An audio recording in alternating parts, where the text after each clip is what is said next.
Welcome to the deep dive.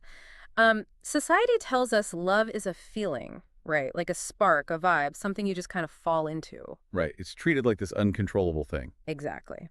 But our source material today is this journal entry reflecting on the biblical concept of selfless love in Philippians 2.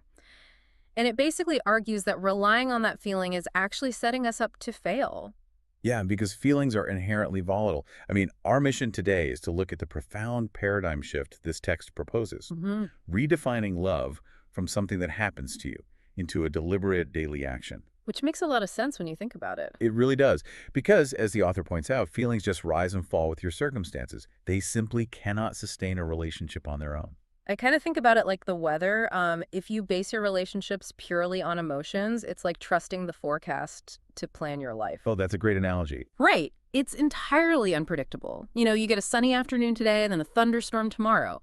But if feelings are the weather, this text is essentially arguing that action-based love is building a climate-controlled house. Yes, exactly. You can't control the storm outside, but you're making a deliberate decision to keep the heat on inside. So how does the text actually unpack that? Well, the text explains exactly how you keep that heat on. It draws this really sharp contrast between our default human setting, which is selfishness, and actual love. Okay, right. Selfishness is constantly asking, what can I get? It keeps this meticulous running scorecard of every sacrifice you make. We all do that, to be honest. We totally do. But love, however, asks, what can I give? And it just throws the scorecard away completely. The journal points to Jesus' earthly ministry as the blueprint for this. Okay, how so? Well, he was making the daily decision to seek another's good, welcoming the rejected, caring for the sick, and doing all of that, regardless of the emotional weather around him. I do want to stop right there, though, because I feel like I have to push back on this for a second. Sure, go ahead. If you are constantly asking what you can give and, always putting others first and throwing away the scorecard, doesn't that just invite people to walk all over you? Oh, absolutely. That is the immediate fear. Like, how do you do that and not just burn out and become a total doormat? It is a completely valid concern, and it's actually one the text anticipates. Selfless love does not mean ignoring your own well-being or like allowing yourself to be mistreated. Right. The author highlights a really crucial nuance here. Even Jesus, the primary example in the text, established firm boundaries. He routinely withdrew from crowds to rest. So the key takeaway is that biblical love is guided by wisdom, not controlled by guilt. But I mean, guilt is such a powerful driver. How do you actually shut off that guilt when you finally look at someone who needs something and you just have to say no? You shut it off by understanding the mechanism of wisdom. Wisdom recognizes human limits. If your ultimate goal is to genuinely serve others over the long haul, you absolutely must protect your capacity to do so. That makes a lot of sense. Right. Guilt is usually rooted in people-pleasing, worrying about what others will think of you in the moment. But wisdom is rooted in purpose. So it's a bigger picture kind of thing. Exactly. It's managing your emotional and physical resources so you can keep giving without building up resentment.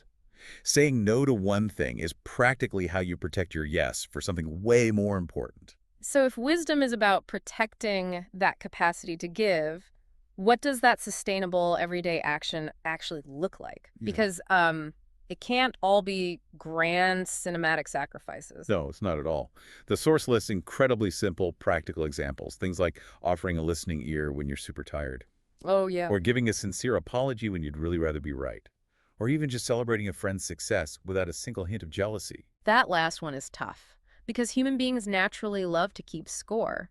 It just feels good to know someone kind of owes you or to feel like you're winning. Exactly. And that psychological friction is why the text gives you a very specific call to action today. It challenges you to choose just one person in your daily life and do a thoughtful act to make their day brighter. Okay, I like that. But there is a catch. You have to do it quietly, without telling them in advance, and strictly not for recognition. Oh, wow. So, like, no posting the good deed online, you get absolutely zero credit. Zero credit, which forces you to dismantle your own scorecard. It proves, at least for one moment, that you are acting entirely for their benefit and, not to feed your own ego. So ultimately, the central life principle from this text is that the healthiest relationships are built by people who willingly serve one another, not those seeking to be served. Yeah, it's stepping out of the unpredictable weather of our feelings and choosing to build that house. I love that. And I'll actually leave you with this final thought to mull over. Imagine If someone were to secretly document your actions for an entire week without hearing a single word you said or knowing a single thing you felt. Oh, that's intense. Right. Would those purely silent actions clearly reveal who you truly love?